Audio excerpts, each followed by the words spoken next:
நில அபகரிப்பு வழக்கில் பாதிக்கப்பட்டோர் தரும் புகாரின் அடிப்படையில் மட்டுமே நடவடிக்கை எடுக்கப்பட்டு வருகிறது என முதல்வர் ஜெயலலிதா தெரிவித்துள்ளார்.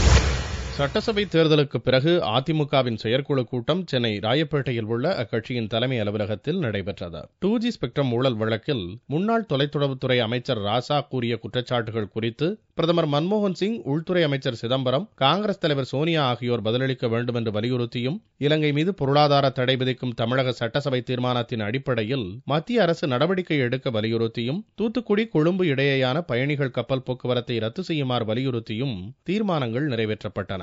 தமிழகத்துக்கு மத்திய தொகுப்பிலிருந்து கூடுதல் மின்சாரம் வழங்க வேண்டும், பஞ்சு ஏற்றுமதியை தடுக்க வேண்டும், டீசல், மண்ணெண்ணெய், சமையல் கேஸ் விலை உயர்வை கைவிட வேண்டும் என்பன உள்ளிட்ட 25 தீர்மானங்கள் நிறைவேற்றப்பட்டன. பின்னர் செய்தியாளர்களை சந்தித்த முதல்வர், நில அபகரிப்பு வழக்கில் யாரையும் பழிவாங்கும் நடவடிக்கையில் அதிமுக அரசு ஈடுபடவில்லை என்றும், பாதிக்கப்பட்டோர் தரும் புகாரின் அடிப்படையில் மட்டுமே நடவடிக்கை எடுக்கப்பட்டு வருவதாகவும் தெரிவித்தார். மேலும் இலங்கை பிரச்சினை தொடர்பாக அதிமுக எம்பிக்கள் பார்லிமெண்டின் இரு அவைகளிலும் கேள்வி எழுப்புவர் என தெரிவித்தார். இந்திய அண்ணா திராவிட முன்னேற்ற கழக அரசு பொறுப்பேற்ற பிறகு கடந்த 2 மாத காலமாக யாரையும் பழிவாங்கவில்லை, பழிவாங்கும் நடவடிக்கையில் ஈடுபடவில்லை.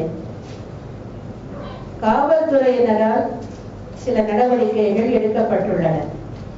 பாதிக்கப்பட்ட மக்கள் உண்மையான புகார்களை காவல் நிலையங்களில் அளிக்கிறார்கள். அந்த புகார்களின் அடிப்படையில் காவல்துறையினர் சட்டப்படி தக்க நடவடிக்கைகளை எடுத்து வருகிறார்கள். இது பழிவாங்குதல் கிடையாது, பழிவாங்குதல் இல்லை. முன்னதாக முதல்வர் ஜெயலலிதா தலைமையில் அதிமுக எம்எல்ஏக்கள் கூட்டம் நடந்தது. அக்கூட்டத்தில் அடுத்த மாதம் 4ஆம் தேதி நடைபெற இருக்கும் பட்ஜெட் கூட்டத்தொடரில் உறுப்பினர்கள் எவ்வாறு நடந்து கொள்ள வேண்டும் என முதல்வர் ஜெயலலிதா அறிவுரை வழங்கினார்.